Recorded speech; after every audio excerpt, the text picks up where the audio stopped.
You know, when I sat down to make this video, I didn't think I had much to say. This was supposed to go on the back burner while I worked on the theory-spective stuff, but as I kept writing, I had more and more to say until this video's script got so long that it became a priority simply by virtue of being what I wanted most to talk about. Well, I know what you're here for. Might as well get right into it.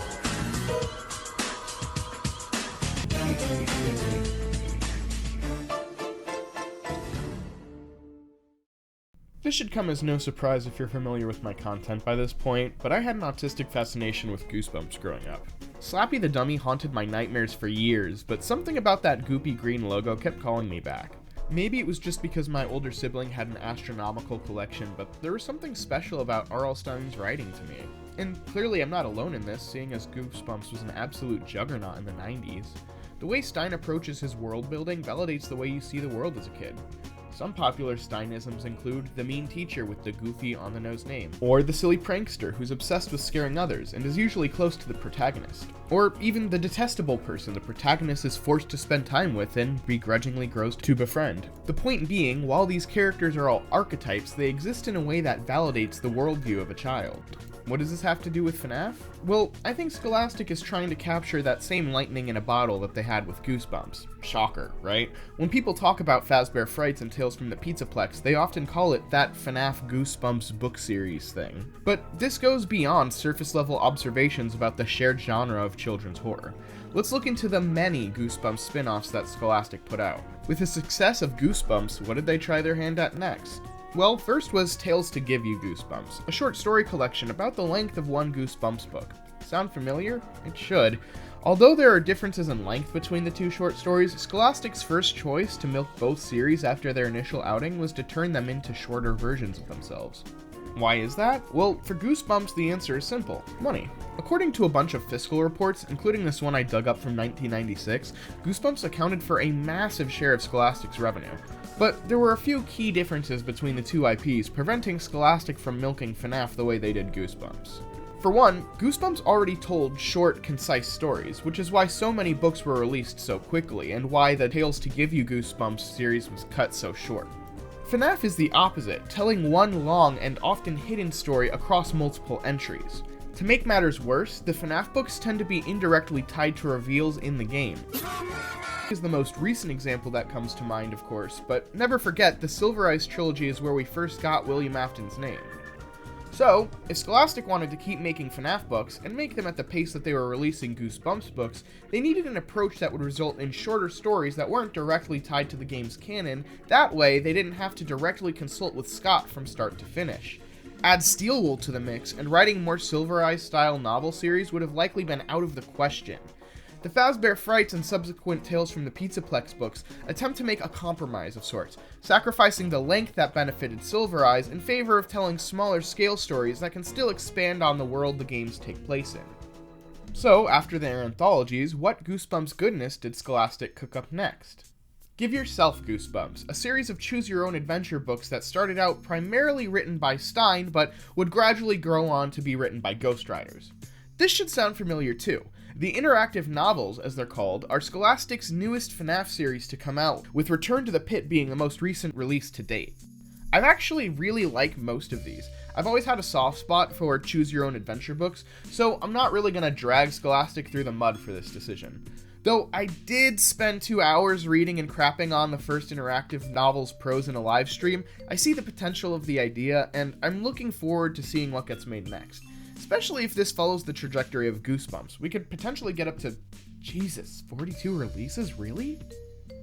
Now, we've seen how Scholastic likes to expand their series when they're doing well, but what happens when they hit a content drought? Well, that's when things get dicey. You see, around 1996, Scholastic got into a legal battle with Parachute Publishing, R.L. Stine's publishing firm. Details of their dispute aren't super important right now. What is important is what Scholastic did during the hiatus. And one of the first things they did was hire ghostwriters to continue making Give Yourself Goosebumps without Stine. I'm not positive when, but if I had to hazard a guess, this switch likely occurred somewhere around mid to late 1997, since the last mainline Goosebumps book was published in December of that year. I have nothing against ghostwriters in concept, and FNAF is generally pretty good at crediting the secondary authors, unlike Goosebumps, but I don't have to point out why it might be an issue if there's ever any conflict between the three factions of Scott, Scholastic, and the ghostwriters they employ. I don't know the details of Scott's book deal with Scholastic, but if it's anything like Goosebumps, we can expect they'll slap Scott's name onto anything, regardless of how much he actually had to do with it. Maybe it wasn't all bad. What else did Scholastic do during this legal dispute? Enter Goosebumps Presents, a book adaptation of the TV adaptation of the Goosebumps books. Scholastic loves to do these adaptation books, so it comes as no surprise that they made novels for both the Goosebumps movies as well as the FNAF movie. I find this to be a relatively harmless cash grab. On the one hand, it's absolutely shameless, basically plagiarism but legal because Scholastic owns the publishing rights to the IP. On the other hand, this was always gonna get made. Children's publishing firms love these little novella adaptations of popular TV shows and movies. Nickelodeon especially loved doing this in the 2000s, releasing adaptations of episodes from their popular sitcoms like iCarly and Sam and Cat. It's greedy, sure, but it's also harmless. You can ignore them and go about your day without falling behind on some random, obscure lore. There was another content drought in the 2000s, though, as Goosebumps Gold, the follow-up to Goosebumps Series 2000, never actually released. So, to keep those book fairs packed with fresh Goosebumps, we got Goosebumps Graphics, a graphic novel containing adaptations of 3 short stories. Another relatively superfluous cash grab, but in a franchise like FNAF, this can cause some issues. There's been growing dispute within the community as to whether or not these graphic novels can replace the books, since lots of visual details get changed and added in. If I had to guess as to why this happens, it comes from a lack of oversight. But herein lies the problem, because while this flippancy with the lore should be an asset, the way in which it's applied is actually pretty destructive to the series' overarching narrative. And while you could see FNAF's collaboration with Scholastic as nothing more than a win-win, I see an alliance that could, and for a lot of people has, ruined FNAF forever. There's a little phrase people more intelligent than I like to say, which is, a system's outcomes are its intention. And what happened with Goosebumps? Well, there are about 60 entries in the original series and over 200 overall. Meanwhile, FNAF is sitting at 16 after 2-ish years, which just about matches up with the pace of Goosebumps. So it seems like the intention of Scholastic is to milk while the milking's good. The problem is that while this works with Goosebumps in an anthology series, it could be disastrous for FNAF, a serialized story.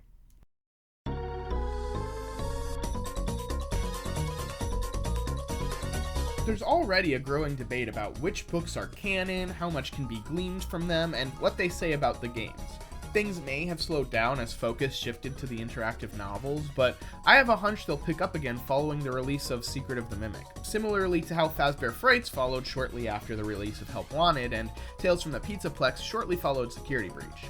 Making matters worse, as more and more books get pumped out, an increasing portion of FNAF revenue will come from the books rather than the games. Even if the amount made from one book isn't comparable, the speed at which content can be pumped out more than makes up for it. So, how did this happen? Well, companies aren't people, and the objective of a company isn't to provide quality, it's to maximize return on investment. In other words, minimize costs and maximize profits. This isn't to say that independent artists don't have this goal as well, but companies have far more people to answer to, whereas independent artists do not. Think of investors, employees, things of that nature. The artist needs wealth to fund their lifestyle, whereas a company needs wealth to perpetuate the machine. In other words, now that FNAF is in the hands of corporations, they're gonna do what they need to make money. So how does Scholastic make its money, and how does that conflict with FNAF? Well, Scholastic makes their money by publishing books for children, and FNAF is a horror franchise rooted in the gruesome murder of children and subsequent mangling of their bodies. Do you see the conflict of interest here? FNAF may be popular with kids, but the original games weren't made with children in mind. That doesn't seem to be the case now, with Security Breach straight up removing references to blood and gore, and the FNAF movie ending up with a PG-13 rating. And you know what? I don't have a problem with this kidifying of FNAF in concept. Clearly, I have a lot of passion for children's horror, if my love of Goosebumps is anything to go by. I got into FNAF when I was a kid, and the premise of FNAF benefits from the same relatability as a Goosebumps premise, so I don't blame Scott for the pivot. Besides, a lot of the Fazbear Frights and Tales from the Pizzaplex books do get really dark, so I don't think the stories themselves are at fault for sanitizing FNAF. But the problems with this decision are twofold. The first is the most obvious. I don't see how these stories are meant to appeal to children. They're just not good children's stories. I know, hot take, but seriously, we'll break this down a lot more later. Problem number 2 comes into play when you consider how companies like Scholastic view the child demographic, an ever-printing money machine. Take a look at their financial statements. Book fairs account for the largest portions of Scholastic's revenue and costs. This was true as far back as 1996 when Goosebumps was in its prime, and it's even more true now, with book fairs accounting for nearly half of Scholastic's revenue.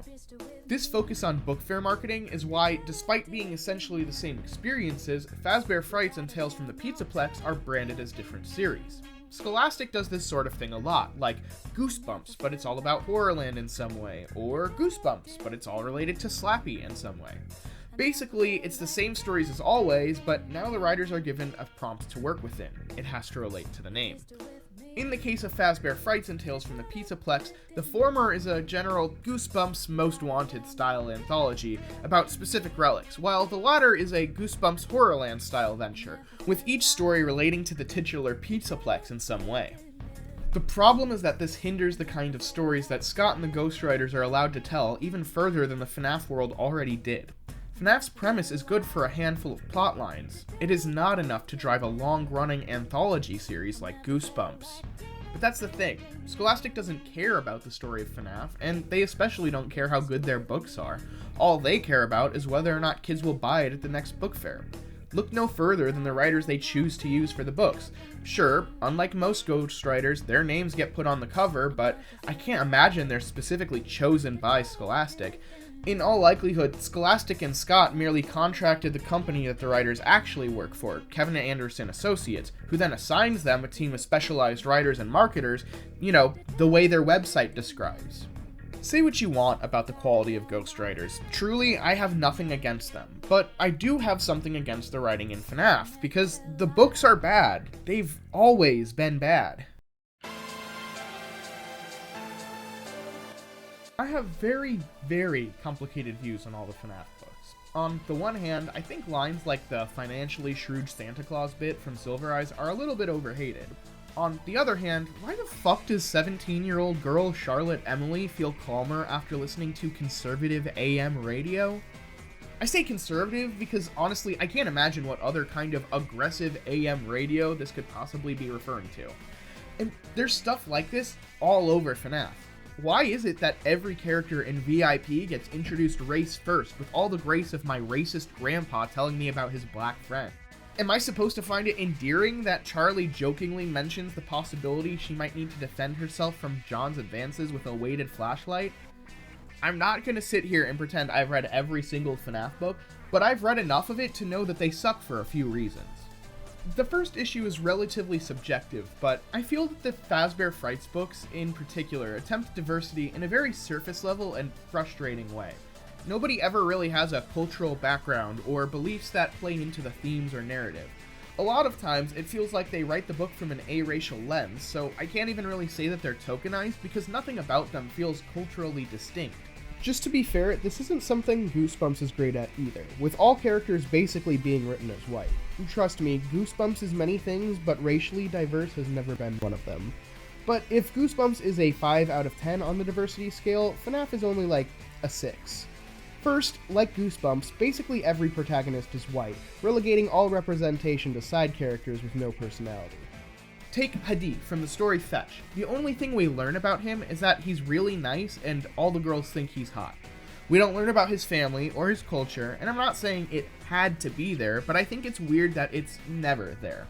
The protagonist, Greg, even begins the story chronologically at Hadi's house, but because the narrative starts in medias res, we never really get a description of what it was like. I'm just saying, it's not hard to find opportunities to showcase these things, even in a short story. It feels a lot weirder when these characters are basically written as white dudes with foreign names. You could argue that there's some better representation in the same story, but I'd say that's giving it a bit too much credit. In Fetch, there's a foreign exchange student named Manuel from Spain.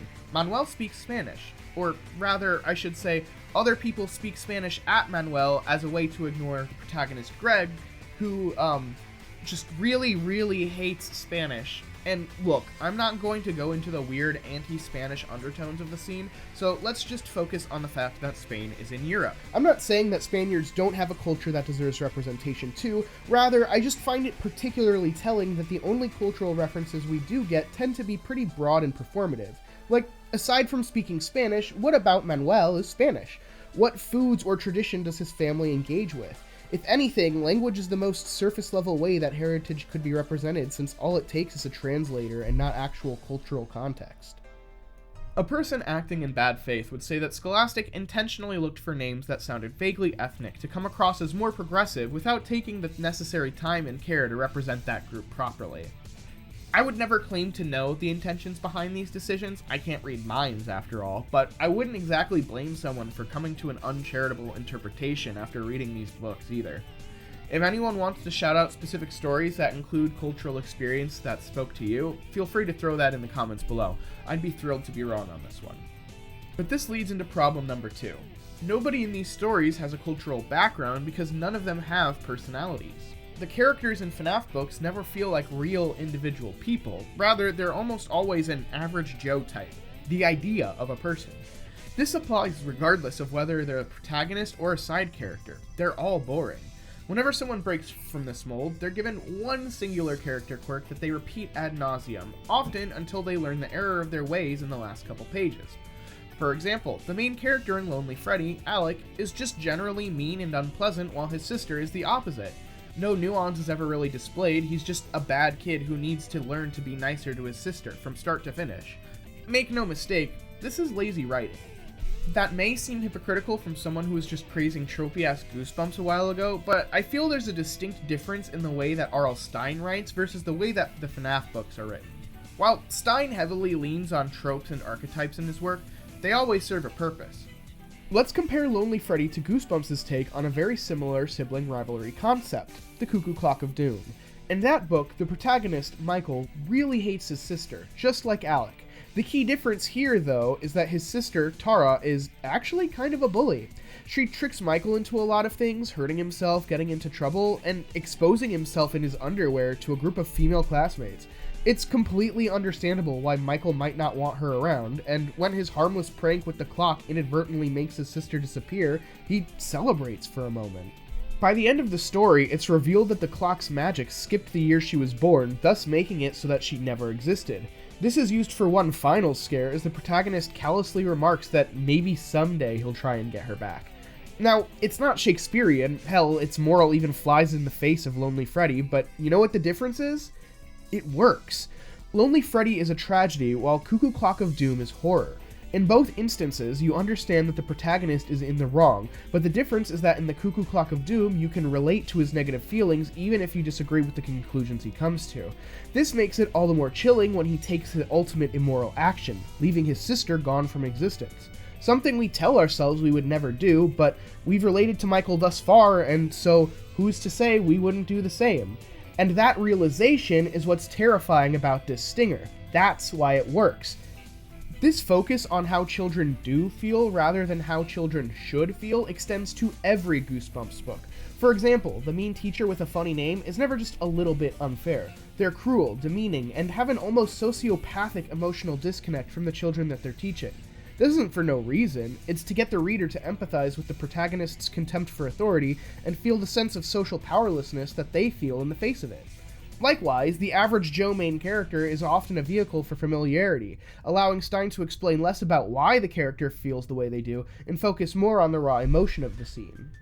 Contrast this with the protagonist of Lonely Freddy, Alec, whose unpleasant behavior is the point of view we're meant to empathize with, despite the target of his abuse being completely undeserving. This means that over the course of the entire story, you're watching him act like a brat and waiting for him to learn his lesson. A good story would play with this emotional distance created between the protagonist and reader, snowballing the consequences of the protagonist's disagreeable behavior, almost like the author's ideals themselves are trying to reach the protagonist. This would create a sense of impending doom, motivated by the dramatic irony of knowing that, eventually, the ultimate consequence will teach Alec his lesson. What we get instead is the protagonist quietly seething during his sister's birthday party until he has a tantrum, stomps off, and then body swaps with the Lonely Freddy. I don't have to explain why that's not as compelling. The behavior of adults in FNAF completely depends on what the plot demands. This applies to Goosebumps too, but like I mentioned earlier, the difference is the way that this is applied. Firstly, no matter what Goosebumps book you're reading, it's about a kid, which may seem like not a big deal at first, but it's actually a huge part of Goosebumps' success.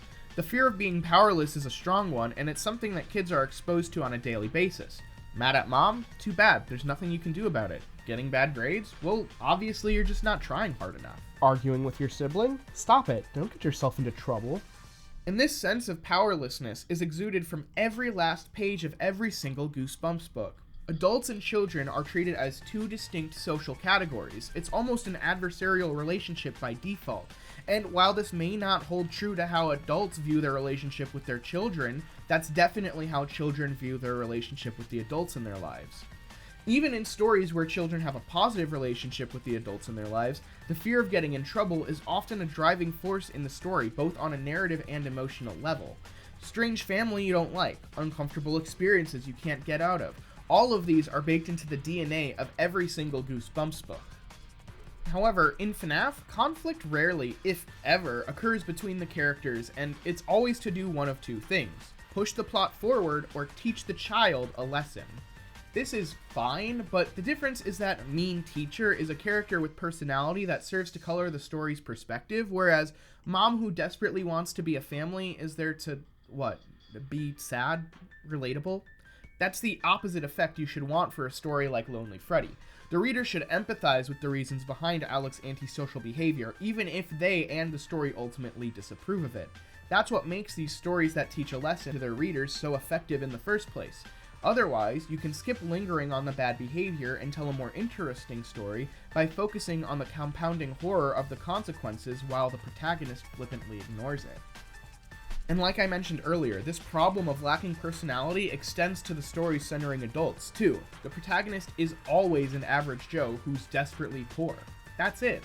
This would be fine for a story or two, but it's not interesting enough to carry every single one.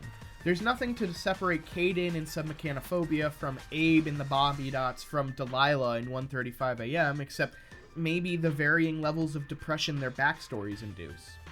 This doesn't have to be a bad thing. Plenty of good stories are about the role of poverty in the face of horror. The problem is that FNAF doesn't really do anything with this setup. Ever. Like R.L. Stein's characters, their adult problems are supposed to be relatable and get you into the shoes of its characters, but that's as far as the depth goes. What they fail to realize is that this trope's utility is in its emotional familiarity. Take that away, and you're left with by-the-numbers writing for no reason other than it was easier. That's not to say that kids can't get invested in adult characters with adult problems, but the whole point of writing familiar character archetypes like this is to use them as a shortcut to empathy. The only people that benefit from the sort of shortcut FNAF is using are adults like me who have emotions associated with the financial desperation a lot of these characters go through. But when I read about these characters, I don't feel more attached to them, I just feel sad until I forget about the story entirely. It just feels like a distraction from the story for the sake of tragedy. But tragedy is horror adjacent. It's not horror in and of itself, you have to do something with it. As far as I'm concerned, the only reasonable excuse these books ever had for the lack of depth is that these are children's stories. Take that excuse away and you're left with a series of stories that are impossible to take seriously. Subject matter aside, these are sold at Scholastic book fairs. These are written with children in mind. So this brings us back to the question of what the purpose of these tropes is. And there's no answer for that. I can't read minds. What I can say is that Goosebumps does a much better job of leveraging its tropes to tell an emotionally effective and engaging story. It didn't used to be this way either. In the Silver Eyes trilogy, Charlie's unique voice contextualizes every line, long before the book ever tells you outright she's a robot. Whether or not it's engaging is a different story, but it's something. On the other hand, Fazbear Frights and Tales from the Pizzaplex don't even come close to this level of depth. Are there standout stories? Yes, absolutely. Stories like Alone Together and GGY show a lot of promise, but they account for an incredibly small portion of the total series. By and large, I don't find myself getting attached to any of the characters, and any attempt to scare me is going to fall flat if I can't empathize with the characters. Sure, it's a little goofy that R.L. Stine often creates pranksters who enjoy scaring people, but I'll take that over another generic best friend any day, because at least in the case of the former, it feels like there's chemistry in the conversation, and it's not just the protagonist making small talk about the story's spooky merchandise of the week.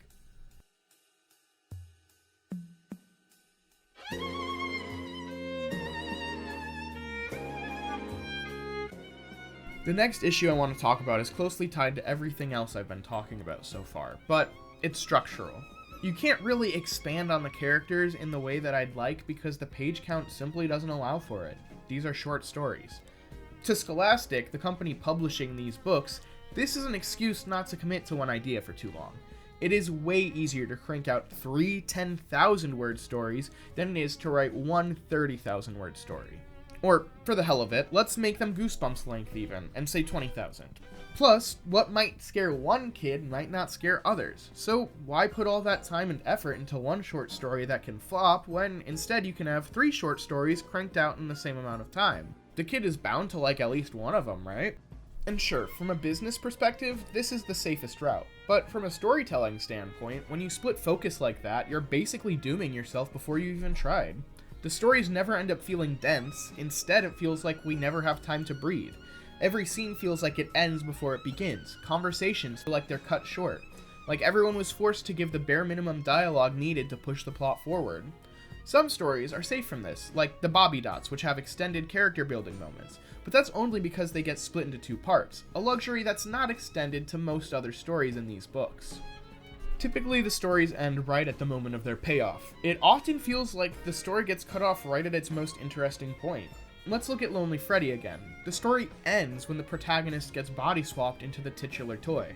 We hardly get 5 pages to linger on the consequences of this, the horror of being in a body your loved ones don't recognize, and the horror of someone else taking your place. Similarly, the story Fetch in the same book cuts off right as it's revealed that Fetch likely killed the protagonist's crush and brought her corpse to him. Of course, this invites all kinds of interesting story potential. What would the protagonist Greg do next? Would he try to hide from authorities? Would he try and prove his innocence by showing the authorities Fetch's terrifying capabilities? Maybe he could even use Fetch's murderous help to take out the police. Of course, we never get to see what happens next because the story's length doesn't allow for it. It simply ends. To make matters worse, unlike Goosebumps, which uses relatively simple concepts like the Haunted Mask and Werewolf of Fever Swamp, every FNAF story has an insanely convoluted subject that requires immense exposition. Goosebumps does this sometimes, but whenever it breaks free from simplicity, it makes sure to take inspiration from fears or concepts children can easily relate to, and thus don't require as much explanation. Even stinkers like Attack of the Mutant and Deep Trouble follow this pattern. On the other hand, every subject of a Fazbear Frights or Tales from the Pizzaplex story requires immense exposition to justify the story's existence. When so much of the story's runtime has to be spent explaining the rules of the scary merchandise of the week, you get less time to focus on the things that actually matter, like character building and the actual scary moments. In literature, there's the idea of voice, where the point of view character's perspective colors the prose, the text you're reading. But authors have a voice too, which also colors the narration. However, when you have multiple writers all approaching the same series without trying to achieve any sort of unified voice or character, the books read very plainly.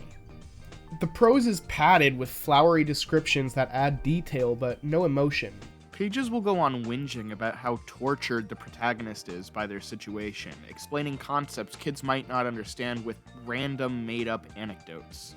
Seriously, sit down and read one random page of any Goosebumps book and one random page of any FNAF book, and tell me what's more enjoyable. What Goosebumps gets done in 1 page, FNAF gets done in 5, and when you're wasting your word count on fluff, what you're left with is about 70 pages of exposition and build-up, and about 5 pages of actual interesting storytelling. I'm not saying I like any one particular author of the FNAF books more than the rest, but I have to ask why they keep changing. Even the interactive novels can't seem to stick to just one author, with Return to the Pit featuring the first author change so far. I know the real reason for this. It's the same reason behind every bad decision a corporation makes. Money. Why hire one writer when you can hire 3 and pump content way faster? Why put effort into representing someone else's culture when there's the possibility you could do it incorrectly and offend that group, or alienate people who dislike that sort of representation? And from the Ghost author's perspective, what if their boss doesn't like its inclusion? And I guess that's why it's so frustrating, because any change you could make that's actionable and could improve these novels runs counter to the incentives that people are presented with: making money. We talked about Manuel earlier, and it's time for me to bring up something Gibby's Horror Homestead actually brought up in his analysis of Fetch. It really feels like this story had a cut gay subplot. The book's subplot with Greg asking Manuel for help with Spanish parallels him becoming Kimberly's lab partner. He even frets that Fetch might bring Manuel's corpse to him when he wants to study, the exact thing that happens later on, except what's implied to be Kimberly. Only, we don't actually find out what's under that sheet, do we? On top of this, there's a lot of things about Greg that are, well, not exactly straight. I've talked about gay coding plenty in my video on the Creepy Nuts song Daten, but judging by how that video performed, it'd do me some good to summarize here. There are certain distinct characteristics and tropes that we tend to associate with queer characters. This isn't to say that queer people are a monolith and follow a specific formula, but if a character gets enough of those queer characteristics, that repetition is enough to warrant some queer analysis. If it walks like a duck and it talks like a duck, it's probably a duck, you know? First things first, Greg loves theater and show tunes, like to the point where he has playbills up in his room. I'm not saying there are no straight theater kids out there, but theater is really important to queer history and expression. I'll gladly admit defeat if you can introduce me to an out queer person who doesn't know at least one Hamilton quote. In a text conversation with Hadid, Greg and Hadid gossip about the boys in their class. Sure, it's in the context of what body parts they would want most, but what are these body parts? Legs, shoulders, chest, eyes, and nose. Typically, we associate teenage boys with fixating on masculine features like body hair and muscle mass. Maybe shoulders and chest could fall into that category, but come on, eyes and nose? Legs? Really? Plus, like I mentioned earlier, Greg hates Spanish, yet when Manuel is around, he tries to conceal this fact. He even agrees to be tutored in Spanish by Manuel. Greg also has an uncle that his dad doesn't like hanging around, who's specifically described as being feminine and sharing Greg's love of show tunes. There's even a scene near the end of the story where Greg's dad just completely tears into Greg apropos of nothing, and says, "I'd say I'm disappointed in you, but I haven't expected anything good from you in years." Jesus Christ, where the fuck did that come from? None of these moments on their own necessarily mean that there was a cut storyline where Greg is gay and his dad doesn't accept him. But compared to all this subtext, the moments that Greg spends with his crush feel kind of empty, right? Plot lines get cut from books all the time, so I don't really think I'm being particularly conspiratorial here. But all of this, the boring characters, the cut plot lines, the subpar writing, it could be excused if it wasn't for one final problem that eclipsed all others. The books complicate the story to a degree that the layman is just unable to follow. At this point, I don't even have to argue, that's just true. But what I do have to talk about is the harm that comes from this decision, because people may not see the problem with that. Well, it's simple. I just can't recommend FNAF to people now. I can't recommend that people pick up the latest game unless we're talking about, like, Help Wanted, you know, FNAF VR. I can't tell a friend, hey, you don't need any YouTube videos because this game is still fun. No, now the process of recommending new people to FNAF comes with a list of, if not books, then YouTube videos explaining books. Even if people are caught up on the books, though, that doesn't mean they understood them. Seriously, even people who claim to understand these books don't know how much or little information actually applies to the games. So we have these 48 short stories, all of which are only tangentially related to the games, but also have not only their own plot lines, but also one overarching plot line between the 8 books in each sub-series, all of which is a complete distraction from the actual value of the book. That actual value being an unknown quantity because we don't know whether the information they contain is 100% correct, 50%, or just completely false. And look, this is FNAF. I was never expecting the information presented to be 100% coherent and accurate, but there's a difference between the 6 to 8 hours spent playing one FNAF game versus the 20 plus hours it takes to read through every single FNAF book and still come away with needing to do mental labor just to understand it and apply that knowledge to a 6 to 8 hour game. This leaves the games as these shallow, underdeveloped experiences with the real satisfying revelations being buried across what are essentially 8 boring as hell $7 tie-in DLC that doesn't even have the advantage of the gameplay or scares that got you invested in the lore in the first place. On top of this, there are 2 months between each release, and anybody attempting to follow the books doesn't get the full story until all 8 are out. This means if a book comes out and all of the stories are bad or irrelevant, too bad, Slugger, you have to wait 2 months, spend $7 more, and hope that the book has better and more relevant stories. Hiding lore like this with no rhyme or reason essentially turns each release into a gamble on whether or not you're about to waste your money and time. And nobody likes to waste their money and time, least of all children who have no control over which books they have access to.